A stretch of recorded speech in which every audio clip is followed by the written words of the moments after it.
bahwa beliau menanti sampai di usia 80 tahun lebih. Ada juga yang menyampaikan di usia 90 sampai 100 tahun beliau baru dikaruniai putra, yaitu Nabi.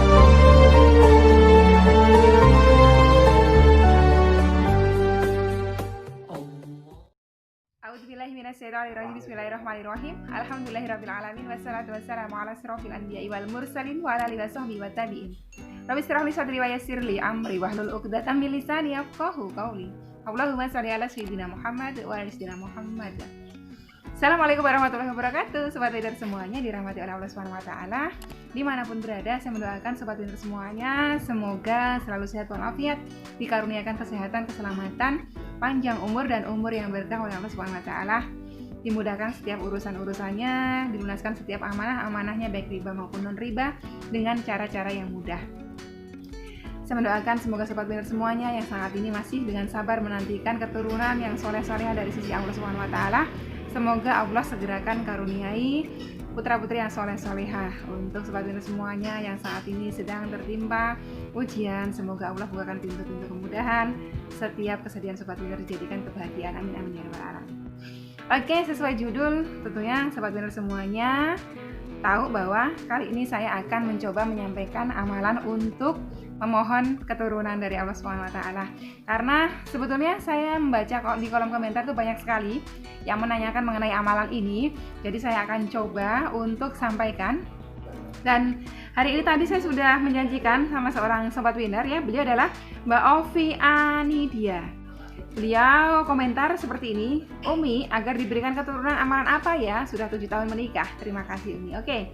Saya tadi janjikan kepada beliau bahwa saya hari ini akan angkat ke video di channel saya amalan untuk memohon keturunan dari sisi Allah Subhanahu wa taala. Tapi sebelumnya saya akan sampaikan dulu salah satu kisah dari Nabi yang mana itu bisa menjadikan teladan untuk kita, bisa menjadi motivasi juga buat kita, dan ada hikmah yang bisa kita ambil, serta ada wasilah, ada amalan doa yang kita bisa amalkan juga untuk memohon keturunan kepada Rabb kita ya. Oke, ini adalah kisah dari Nabi Zakaria alaihissalam, yang mana beliau sebelum mendapatkan putra beliau ya, Nabi Yahya alaihissalam, itu beliau menunggu sekian puluh tahun ya. Jadi kalau sobat kita tadi Mbak Ovi menunggunya 7 tahun ya, 7 tahun. Nabi Zakaria itu sampai di usia beliau, ada beberapa pendapat para ulama menyampaikan bahwa beliau menanti sampai di usia 80 tahun lebih. Ada juga yang menyampaikan di usia 90 sampai 100 tahun beliau baru dikaruniai putra, yaitu Nabi Yahya alaihissalam.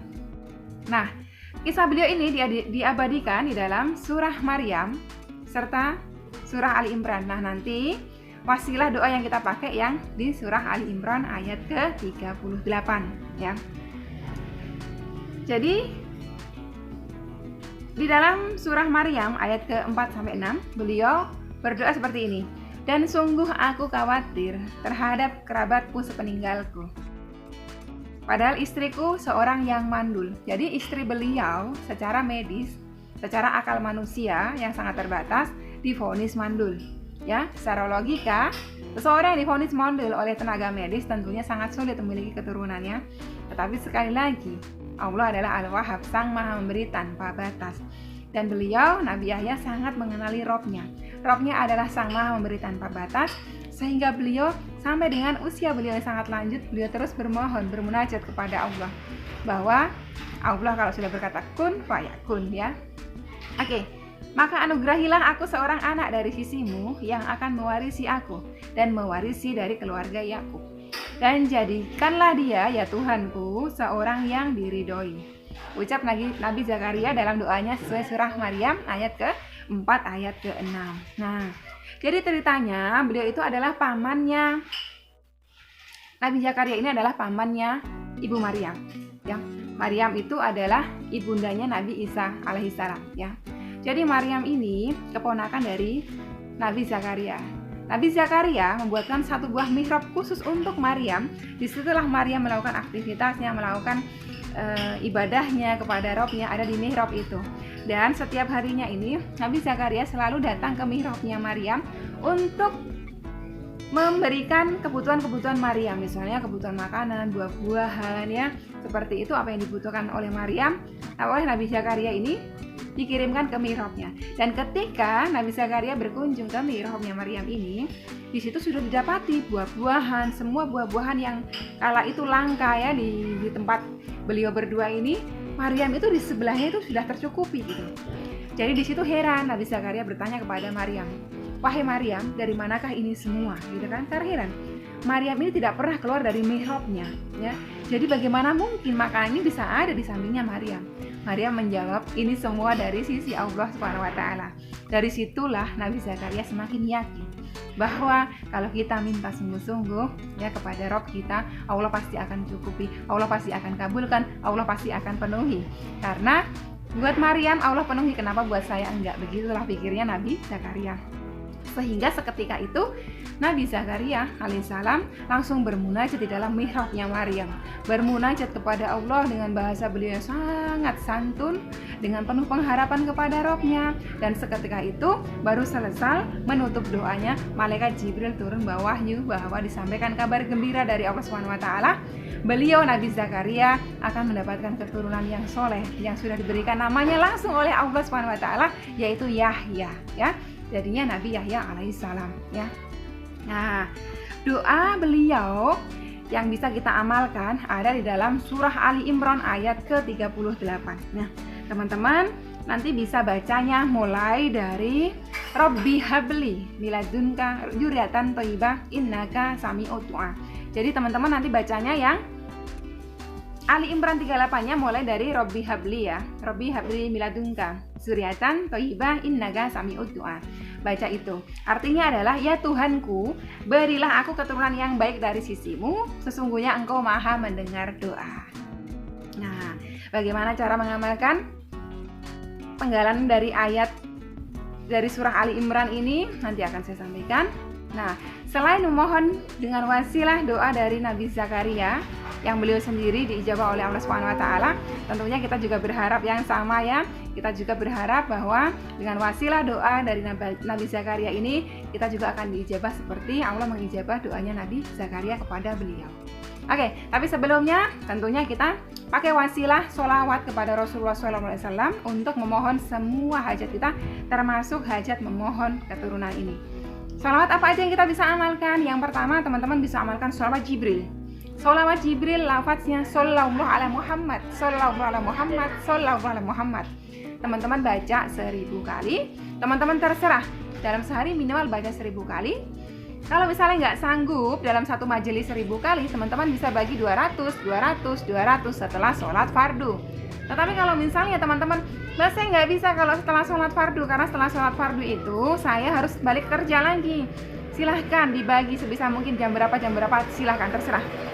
Ya, yang penting cukupkan 1000 kali sholawat Jibril, ya. Kenapa? Karena kenapa kita harus bersolawat sih kalau sudah ada wasilah doa yang tadi? Karena solawat itu membuka hijab ya. Doa kita itu antara bumi dan langit terhalang hijab ya. Hijab itu baru akan terbuka ketika kita hadiahkan solawat kepada Rasulullah SAW. Jadi itulah kenapa setiap kali kita berdoa kita harus bersolawat dulu kepada Rasulullah SAW, gitu ya teman-teman. Oke, setelah itu teman-teman baca solawat Nabi 1000 kali juga, dibagi 200. Nah itu paling mudahnya udah. Itu kalau saya. Kalau teman-teman mungkin bisa, saya sanggup pagi habis subuh saya baca 1000 kali solawat Jibril, 1000 kali solawat Nabi, silahkan. Lafaznya Allahumma sholli ala sayyidina Muhammad wa ala sayyidina Muhammad, atau Allahumma sholli ala Muhammad wa ala Muhammad. Setelah itu baca apa lagi? Sholawat munjiat 11 kali ya. Sholawat munjiat 11 kali setelah sholat fardu. Jadi 5 sholat fardu bacanya 55 kali. Nah tentunya teman-teman heran, Mbak Wiwin ini kenapa sih selalu sholawat munjiat terus gitu ya? Sholawat munjiat ini sangat bagus karena salah satu arti dari makna dari lafadznya itu, kita mohon kepada Allah dengan wasilah sholawat kepada Rasulullah agar Allah menyampaikan kita kepada hajat kita ya, kepada hajat kita. Teman-teman kalau nggak percaya bisa dibaca teksnya ya, artinya dari sholawat munjiat ini, silakan dibaca. Nah lafadznya seperti ini. Allahumma sholli ala sayyidina Muhammadin sholatan tunjina biha min jami'il ahwali wal afat wa taqdirana biha jami'al hajat wa tutahhiruna biha min jami'is sayiat wa tarfa'una biha indaka ladarajat wa tuballighuna biha aqsal ghayat min jami'il khairati fil hayati wa ba'dal mamat. Kalau kecepatan, kalau terlalu singkat, nonton video Riyadhah saya sholawat munajat, saya baca 11 kali di sana. Nah, kalau sudah seperti itu selesai ya selesai. Biasanya orang itu kalau habis sholat fardu biasanya wirid, zikir, habis zikir nanti sholawatan ya 11 kali tadi itu. Setelah itu tentunya kan nggak lama lagi bermunajat kepada Allah, menyampaikan hajat-hajat kita kan. Sebelum itu baca juga zikir ya, baca juga zikir yang ini, ya Rozak ya Wahhab, ya Rozak ya Wahhab, dari Ar-Rozak Al-Wahhab ya. Ar-Rozak itu adalah sang maha pembagi rizki. Kita meminta kepada Allah rizki keturunan yang soleh-solehah dengan nama Allah Ar-Rozak ya. Ya Rozak ya Wahhab, ya Rozak ya Wahhab. Ya Wahhab itu dari kata Al-Wahhab dari nama Allah Al-Wahhab. Al-Wahhab itu adalah sang maha memberi tanpa batas. Jadi kalau buat teman-teman semuanya mungkin divonis mandul, divonis susah punya anak ya, divonis mungkin karena kecapean nggak bisa punya anak ya, nggak usah khawatir. Allah adalah Al-Wahhab, sang maha memberi tanpa batas. Jadi memohon kepada Allah dengan namanya Al-Wahhab. Ya Wahhab, ya Rozak, ya Wahhab, ya Rozak, ya Wahhab. Berapa banyak? Sebanyak-banyaknya, semampu teman-teman ya. Kalau misalnya sambil aktivitas, sambil ngapa-ngapain aja saya pengen baca itu boleh, silakan ya. Terus sebelum bermunajat tadi itu kita baca yang tadi ya, surah Ali Imran ayat ke-38, dimulai dari itu tadi yang saya sudah sebutin ya. Surah Ali Imran ayat 38 dimulai dari Robli habli miladunka zuriatan thayyibah innaka sami'ud du'a. Bacanya berapa kali? Baca 3 kali atau 7 kali. Setelah itu baru bermunajat kepada Allah. Ya Rob, ya Rob, ya Rozak, ya Wahhab. Hamba mohon kepadamu ya Rob, hamba mohon dari sisimu ya Rob, karuniakan kepada hamba dan juga pasangan hidup hamba, putra-putri yang soleh-solehah sebagai penerus hamba dan suami hamba, agar hamba bisa didik menjadi hamba yang soleh, yang taat beribadah kepadamu. Hamba mohon kepadamu ya Rob, ya Wahhab, sang maha memberi tanpa batas, karuniakan kepada hamba putra-putri yang soleh-solehah. Amin amin ya rabbal alamin. Al-Fatihah. Baru wajib baca Al-Fatihah ya. Sebaiknya memang sebelum bermunajat kepada Allah baca Al-Fatihah ya. Itu bagus sekali Al-Fatihah. Jadi nggak perlu saya sampaikan, pokoknya setiap kali habis mau bermunajat sebelum bersolawat baca Al-Fatihah dulu, itu yang paling bagus. Oke, itu tadi teman-teman semuanya ya, amalan wasilah untuk memohon keturunan kepada Rabb kita. Semoga bisa teman-teman amalkan dan semoga menjadi keridhoannya Allah untuk mengaruniakan putra-putri yang soleh-solehah kepada teman-teman semuanya. Oke, sekian dulu. Wassalamualaikum warahmatullahi wabarakatuh.